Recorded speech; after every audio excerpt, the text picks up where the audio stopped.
Hi everybody, Paul Palmicala here, and today I'm going to be talking to you about my 3 interviews I conducted 3 colleagues of mine about special education in my school. The 3 people I interviewed was Robin Alexander, who is a paraprofessional. She's one-on-one aide to one of our 8th grade students. Medhat Hanna, who's a special education teacher to 5th and 6th grade students, as well as Cecilia Durand, who's one of the assistant principals in my school. So the first question when I asked about how do we find, or what are the procedures for considering a child for special education or special needs, and they gave me pretty much different answers, but in the end it comes down to Ms. Durand and the principal's desk to decide, as well as the school board and child study team, to determine whether this child requires the special needs.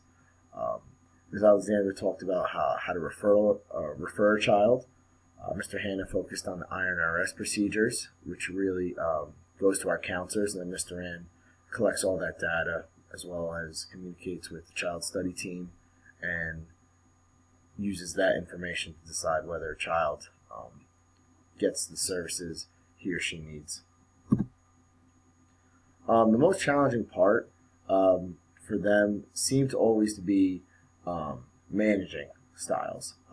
For instance, Ms. Alexander, being a one-on-one aide, she talked a lot about the resources that she had to try and find on herself, because again, meeting the student for the first time this year, it's hard to communicate or understand why the child does certain things, understands certain things. But she's been a para in the district for a long time now, so her professionalism really helps her and understand and work with the child.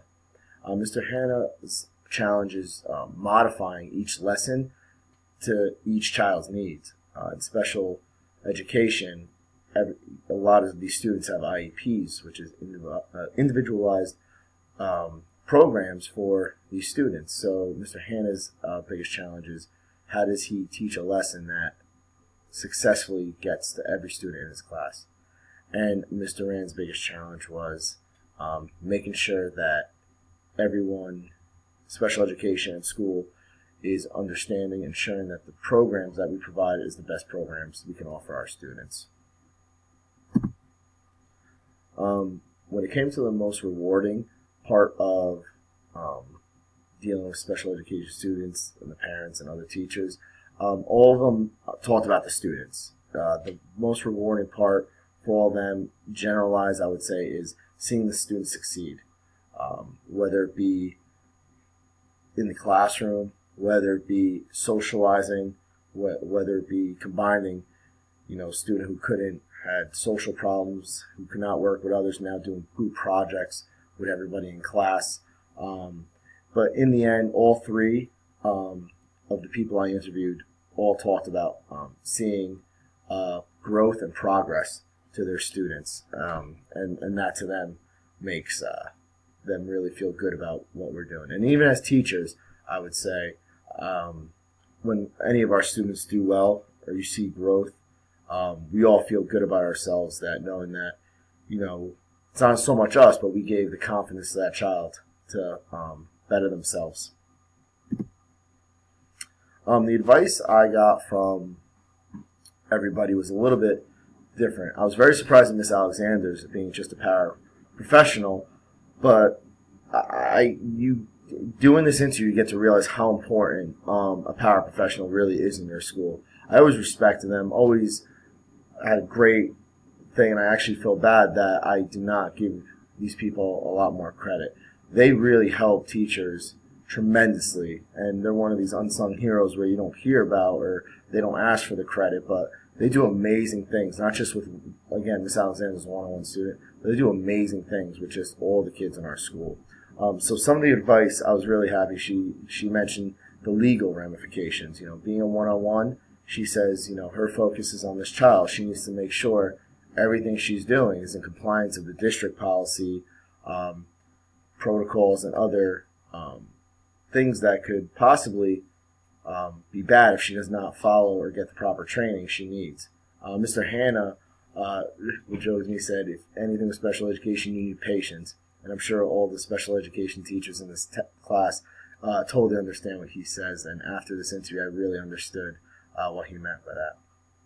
And then Mr. Rand's advice is the best, offense is a good defense. So preparing your team. So if I was an administrator or supervisor, make sure everyone has the proper training. Make sure all teachers that come across a student with special needs, they're trained, they're understanding, and they understand also what to do in certain situations and certain protocols.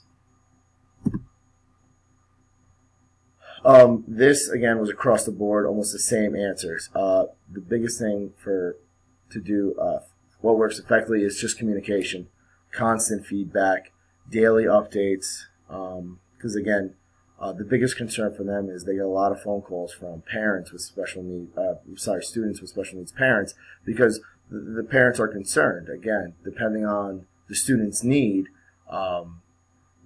did my child eat today? Did my child hand in his homework? Sometimes they forget and understand.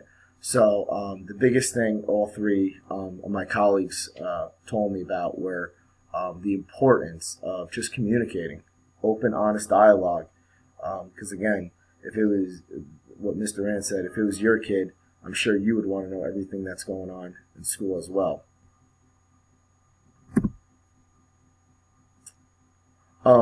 So how do they work with regular ed teachers? Me being a special area teacher in physical education, a lot of the modifications in my school are not so much physical. It's more of a social involvement modifications I have to develop in class. So pairing a student who has social or behavior needs that need to be addressed, I make sure we tend to those needs, but not, again, segregating that student, but more involving them and letting them be a captain, or maybe their job is to help clean up or set up the gym before. So that's some of the things I do as a regular teacher. But all three had different answers. Miss Alexander, her biggest focus was, again, looking at the teacher's lesson plans and make sure that the lesson plan for her student is grade appropriate as well as rigorous. Again, because her student's main issues is behavioral, but a very smart young man. That we've seen grow in our school to be a really special thing to be. I can see him being very successful. Mr. Hanna uses alternate teaching as his biggest asset with special education. So if he pulls out students or he has a small classroom setting, he takes what other area teachers are doing and modifying it to the students' understanding and needs so they could comprehend the material. And again, Mr. Rand constantly would say the constant modifications and training, keeping up to date with new studies and research is the biggest focus. And her, another thing she mentioned also, was the cross-curriculum, making sure teachers that are doing cross-curriculum, they understand that if there's a special ed student in there, to take those students' needs into consideration. The advice that all three gave me were, I think, very supportive and really, really special advice. Miss Alexander went back to her answer before saying, just legally understand special education in the state of New Jersey and understand the students' needs and not just how to help those students, but what is allowed to be done according to district policy. Mr. Hanna said just to understand what special education teachers go through, whether it be academic, behavioral, social, physical disabilities, that special education teachers, do their best, and sometimes they need more time to plan, sometimes they need more time to research and more time to make phone calls. So like I said before, communicating with parents. So as an administrator, you possibly give those teachers an extra prep or an extra duty to get work done and help modify. And then Mr. Rand's advice was really amazing, how just don't assume that everyone knows about disabilities and learning disabilities because of what we hear. Like dyslexia, don't just think, oh, it's the crossing of words or numbers or mixing up things. It could be severe, it could be not severe. So she just really told me if I was ever an administrator to provide professional development in special education to all the teachers and not just focus on just the special education staff. The roles between special education teacher and building principal. Ms. Alexander said they're really almost the same person in the sense that they need to know what's going on in special education classes, and aside from the parent concerns and everything, what's legally allowed to be done. Mr. Hanna's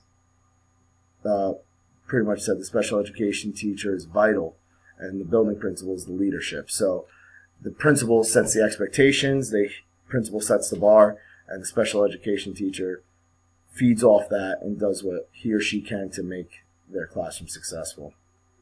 And then Mr. Rand was make sure all students' needs, whether it be special education or not special education, you're communicating with special education teachers, building principals, that everyone's on the same page. The characteristics, the common answer was being supportive and knowledgeable, in the sense that support not just your special education teachers, but support, embrace your students. I mean, be happy these students are here, because their success is going to be your school's success. It's going to be everyone's success. My future role in administrator, my main focus would be taken from what my principal said is make sure everyone is aware and provided training for special education, whether it be special area teacher, whether it be general education teachers. Make sure everyone's on the same page. And again, always do what's best for the child. My leadership role in education is lead by example. Support special education teachers, support everything in our school, and make sure I'm an advocate for special education in my school, that everyone, again, not to exploit special needs or anything, but to embrace them and find positives in a student's disability and make that a positive into something great to build that confidence each student needs. My future supervision role in special education is make sure I would have my staff, again, trained, make sure that my school, I develop an atmosphere that everyone's welcomed so that they can get the best education they deserve, and make sure it's a safe environment. And in the end, make all children, special needs, no needs, any type of needs, all those students are happy and excited to come to school that day. Well, I want to thank everyone for watching. I want to thank my colleagues, Ms. Alexander, Mr. Hanna, and Mr. Rand, for all their great feedback and advice and thoughts. Looking forward as a principal, it's really opened up my eyes of how having a structured special education is extremely difficult, but once that structure is in place and everyone knows their roles and everyone supports everybody, it really just not helps teachers get through what they need to get through, but it really, in the end, is the best. It's what's best for the child. All children's needs need to be addressed, and looking forward, I hope, as an administrator, now I feel more confident that to one, respect all areas of the school, as well as understanding what it really takes to be a successful school. And that's everyone showing support, knowledge of district policies, and again, making all children excited to come to my school. Once again, I'm Paul Palmachela, and thanks for watching.